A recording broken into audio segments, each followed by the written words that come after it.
ብሌን ለበኃይሉ ልኩን ነገረችው። አንተ ማን ስለሆንክ ነው የኔን እናት ይዘህ የምታሰቃየው ብላ ስትጮህበት አቶ በኃይሉ በጣም ደነገጠ። እባክሽ ብሌን ተረጋጊ፣ እንደሱ አይደለም ብሎ ለማረጋጋት ቢሞክርም እሷ ግን ልትረጋጋ አልቻለችም። እንዲያውም ምን ታመጫለሽ? እኔ ነኝ ያገትኳት። ምን ልታመጭ ነው? ዝም ብለሽ ምንም ማታመጪውን ነገር አትንጣጢ ሲላት እንግዲህ ምንም እንደማላመጣማ አሳያለሁ። ታውቃለህ ቃል የሰላም ልጅ እንዳልሆነችና በተደጋጋሚ መርዝ እያበላችኋት ልትገሏት እንደነበረ ሁሉ እነግራታለሁ። አንተ አሁን የእሷ ወንድም ነህ ብላ እንግዲህ ትጮህበታለች። በኃይሉ አይኑ ፈጦ ቀረ። ሳሚም በንግግሯ ደስ አለው። ምክንያቱም ሳሚ ራሱ በኃይሉን በጣም ነው የሚጠላው። እሱን ለመጣል እየሰራ ይገኛል። ያው እስከሚሳካለት ድረስ ነው የእሱን ትዕዛዝ እየተቀበለ የሚሰራው ማለት ነው። እንግዲህ ባለፈው ክፍል ነግሬያችሁ ነበረ። ብሌን የትም አልሄደችም፣ ዳግም አስጠፍቷት እናቷን ይዞላት መጥቷል ብያችሁ ነበር። እንዲያልኩትም እንግዲህ አልሄደችም፣ የትም አልሄደችም። እናቷን ተፈታላት መታለች ማለት ነው። እና እንግዲህ በዛሬው ክፍል ደስ የሚል ነገር አይተናል። ብሌን ምንም በመሆኗና ወይዘሮ ገነትም ዳግም ፈቷት ወደ ቤቷ ስለመለሳት ደስ ያላችሁ እስኪ ቪዲዮውን ላይክ በማድረግ ጀምሩት። አዲሶች ደግሞ ሰብስክራይብ እያደረጋችሁ ቤተሰብ ሁኑ። እና እንግዲህ ብሌን ያህንን ንግግር ተናግራ ከበኃይሉ ቢሮ ስትወጣ እንግዲህ ሳሚ እረ ይቺ ልጅ በጣም ጀግና ናት፣ እንደዚህ ግን ያክል ወይኔ በጣም ነው የተመቸች ብሎ ፈገግ ይላል። እንግዲህ በጣም ደስ ብሎታል እንደዛ ስለተናገረችው። በኃይሉ ታዲያ የሳሚን ንግግር በመስማት ምናል ካንተ ደደብ፣ ወይኔ አንድ ጨቅላ እንደዚህ ትፎክርብኝ እያለ ሲለው ሳሚ ከእንቅልፉ ብድን ለካ በኃይሉ ፊት ነው ያለው። አይ እና እንግዲህ ዳግም ባደረገው ነገር በጣም ተጸጽቶ ወይዘሮ ገነት ቤት በመሄድ እግሯ ላይ ተንበርክኮ ይቅርታ ጠየቃት። እሷም ሽንኩርት እየከተፈች ስለነበረ ቢላ ይዛ ነበር። በጣም ነበር የደነገጥኩት ቢላውን ይዛ ሳይ። ካሁን ወጋችሁ ወይኔ እያልኩኝ እንግዲህ በጣም ድንግጬም ፈርቼም ነበረ። እሱም ታዲያ በጣም ይቅርታ ባደረግኩት ነገር ተጸጽቻለሁ። ያንን ያደረግኩት ደግሞ ባንቺ ምክንያት እሷ ሌላ ሀገር እንዳትሄድ እንዳትሰቃይ፣ በዛ ላይ ደግሞ አንቺ የሆነ ነገር ብትሆኝ ራሱ አንቺን ሰውን እንደማትሆን ስላወቁኝ ለዛ ብዬ ነው ያደረግኩት እያለ እንግዲህ እያወሩ እያለ እናም ያሳገተሽ በኃይሉ ነው ብሎ ሲናገር ነበር። እንግዲህ ብሌን ጆሮ ውስጥ ጥልቅ ያለው ማለት ነው። ብሌንም የሰማሁት ነገር እውነት ነው በኃይሉ ነው ያሳገታት ብላ እንግዲህ ምንም ሳትል የሮጠች ትወጣለች። አትሂጂ ብለዋት ነበረ ገነትና ዳግም። ነገር ግን ደግሞ እናንተ ሁለታቸውም ምንም እንድትሆኑብኝ አልፈልግም፣ ስለዚህ እዛው ሂጅ ልኩን እነግረዋለሁኝ ብላ ነው እንግዲህ ተነስታ ሄደችው። ያኔም ልኩን ነግረዋለች። እናም ታዲያ እንግዲህ ብሌን ቀጥታ ወደ ሰላም ቤት ነበር ሄደችው። ወደ ሰላም ቤት በመሄድ እንግዲህ ሰላምን አላገኘቻትም ነበርና ስልክ ስደውላለች። ያኔ ታዲያ ቃልም እንዴ ምን ልትሰሪ ነው እናቴ ጋር የምትደውይው ብላ ስልኩን ትቀማታለች። እና ብሌንም በጣም ስለተናደደች እባክሽ እናትሽ አይደለችም አስመሳይ አንቺ ስልኬን ብላ ምን ጥቀስ ስታደርጋት ቃል እንግዲህ አይኗ ይፈጣል። ምክንያቱም እውነቱ ወጥቶባታል።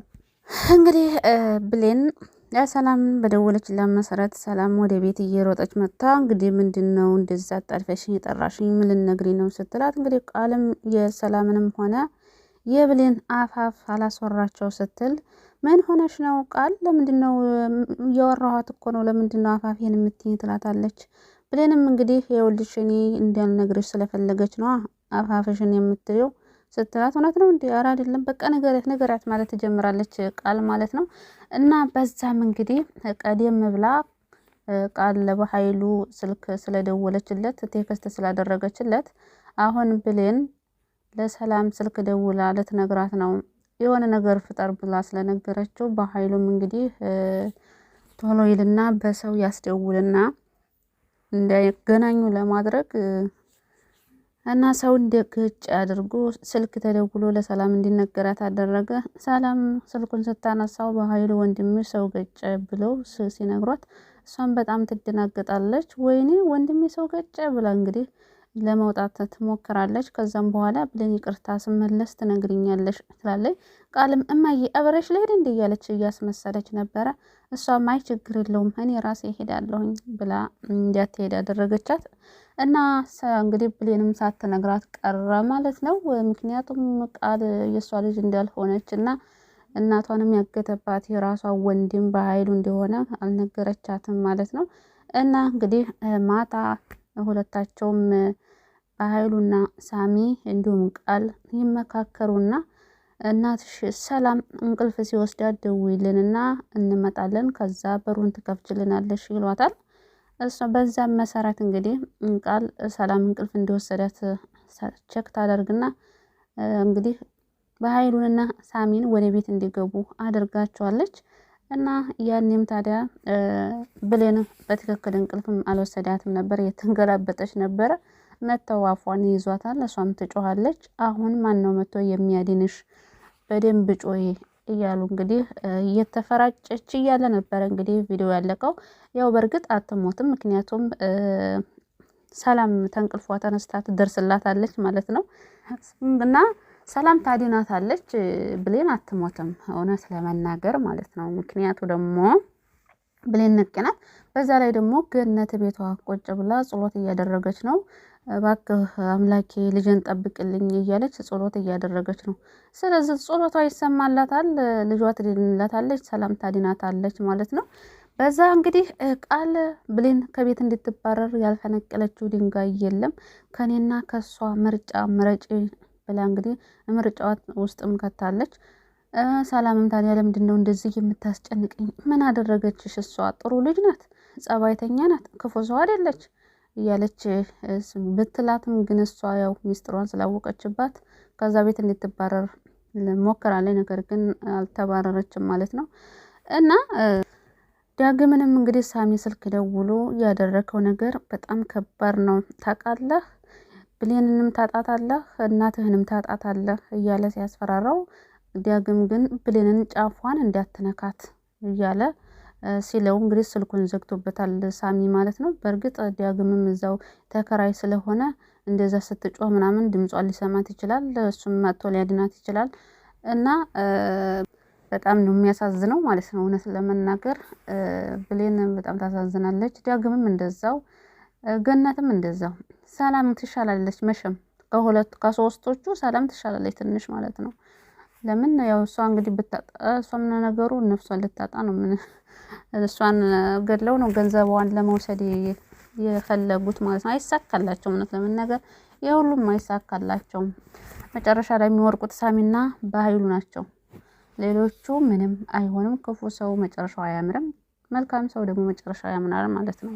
መልካምነት ለራስ ነው ተመልሶ ይከፍላል ይባላል። እንግዲህ በሚያሳዝን ሁኔታ እንግዲህ የቃል ለዛ ለሰው ልትሰጠው የነበረው ፋይል ፍላሽ ማለት ነው ተበላሽቶባታል።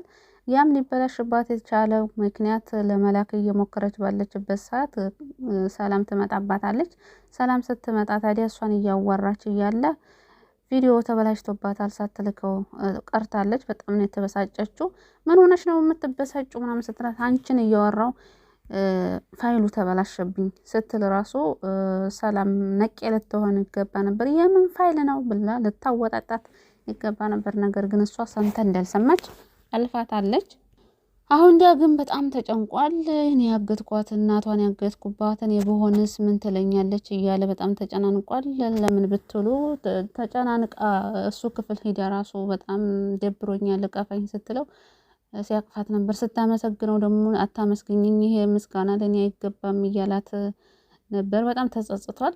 የተጸጸተበት ምክንያት ደግሞ በእርግጥ ሊጸጸትም አይገባም። ለምን አንተ ይሄንን ነገር ካላደረግ ሁለቶችም እናጠፋቸዋለን ብለው ስላስጨነቁት ነው እንጂ እሱ ክፉ ሰው ሆኖ አይደለም። እና እኔ አንቺ እንደምትኝ ደግ ሰው አይደለሁም ክፉ ሰው ነኝ እያለ ይገኛል ማለት ነው።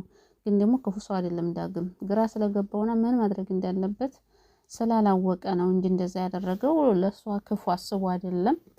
እና እንግዲህ እሱ በጣም ፍቅር ይዞታል ብሌን ግን ፍቅር ይዟት ሳይሆን ልክ እንደ ወንድምነት ነው የቀረበችው። ሲከፋት እንዲያጽናናት ከጎኗ እንዲሆንላት ነው የፈለገችው እንጂ ፍቅር ይዟት አይደለም። ዳግም ግን ፍቅር ይዞታል፣ ወዷታል ማለት ነው።